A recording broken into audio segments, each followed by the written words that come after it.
Short exercise 5-2, journalizing purchase transactions. So consider the following transactions for Party Time Toys. We click here to open up the transactions. We've got 3 transactions. We're going to buy some inventory. We're going to return some inventory because it's damaged, and then we're going to pay off the inventory.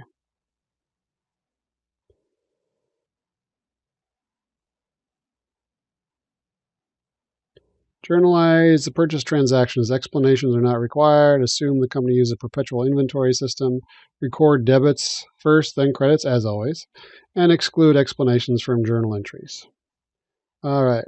So we got Party Time Toys buys $141,800 worth of Mego Block toys on account with credit terms of 210 net 30. So the 210 net 30 means if if Party Time Toys pays this invoice within 10 days of the invoice date, they will save 2%.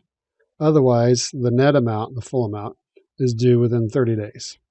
Since this transaction data is repeated here, we really don't need this box, so I'm going to close it. All right, so we are Party Time Toys. We are purchasing Mega Block toys on account.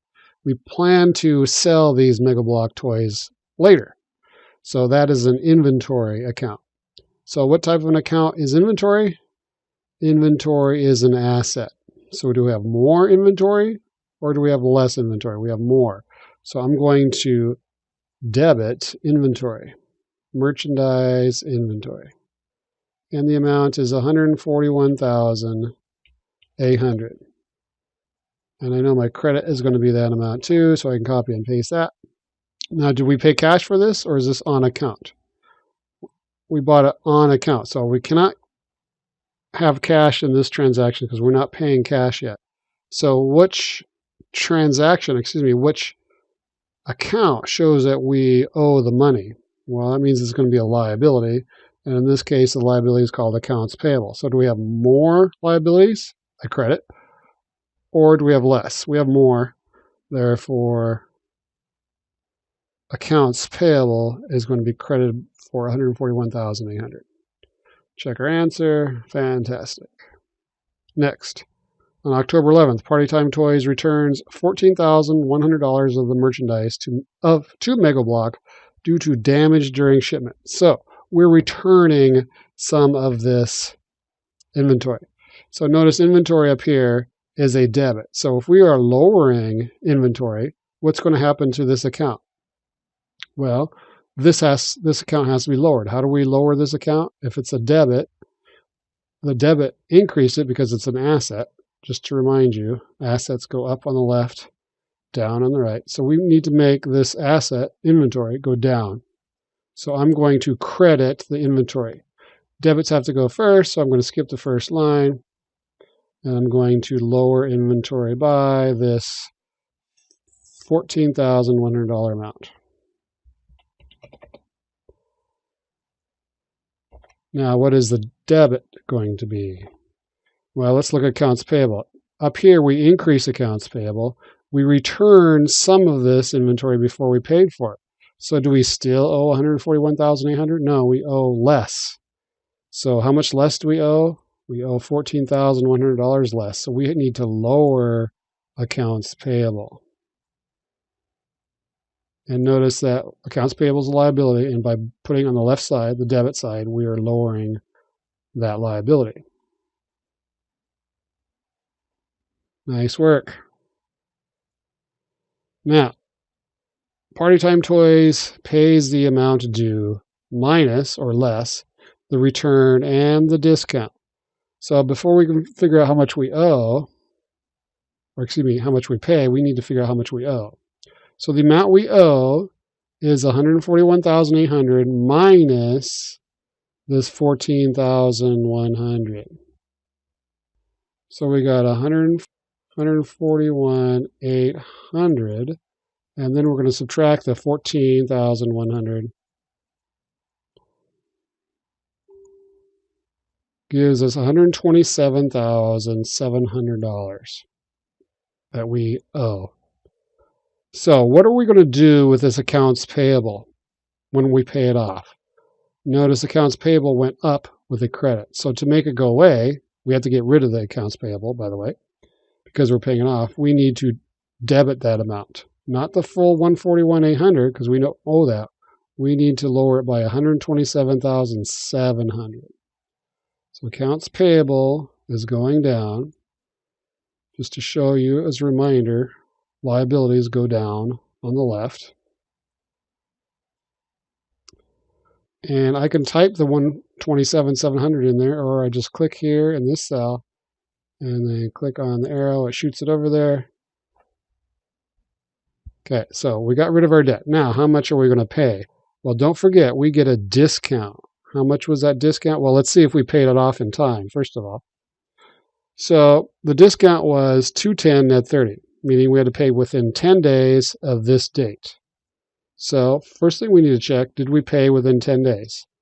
So the original date was October 8th, and we're paying on October 15th, so that's a week.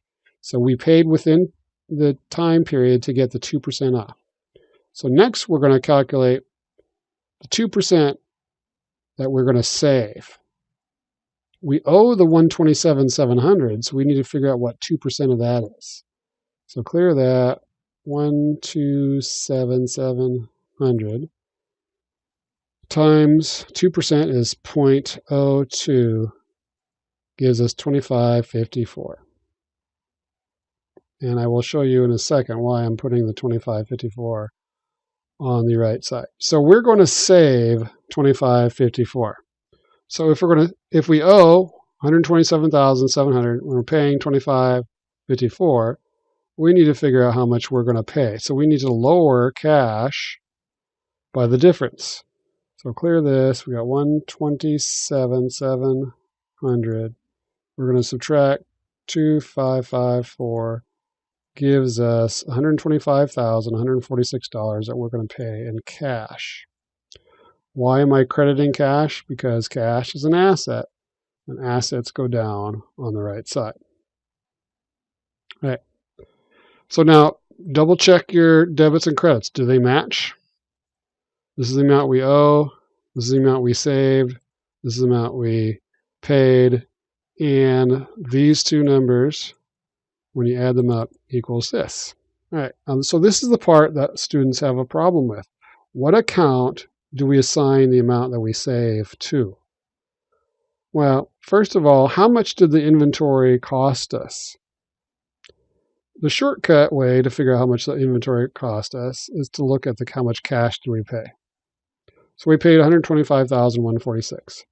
But the true cost of the inventory is tracked in the inventory account. So our inventory account shows that the inventory is worth, or it costs us $141,800 minus the $1,400, which when we do the math, let's do the math really quick. $141,800 subtract $14,100, which was the return. So according to the balance in our inventory account, the inventory costs us $127,700, but it really costs us this amount. So what we have to do with the amount that we saved, this discount amount, is we have to lower the cost of inventory.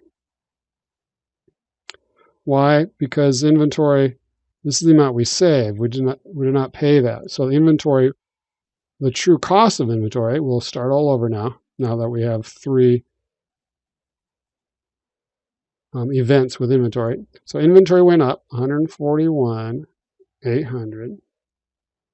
And then down here, inventory is decreasing because we returned some of it. So we're going to subtract $14,100. And then we're going to scroll down, and we decreased inventory here, which represents how much we saved by paying early. So we're going to subtract minus 2,554. Gives us the true cost of inventory of $125,146. So if your boss comes up to you and says, how much did the inventory cost us? We would look in our ledger, which would show $141,800 going up for inventory, $14,100 going down, and then $2,554 going down, the cost of inventory going down because we paid early.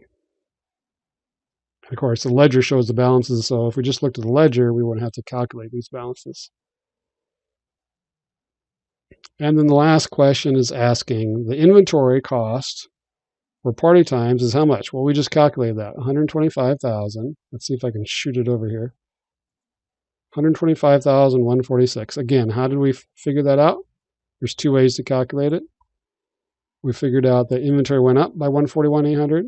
It went down by 14,100, and then it went down by 2,554 by paying early.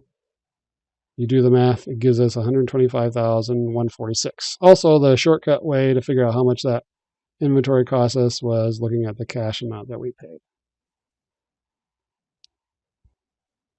And that's it.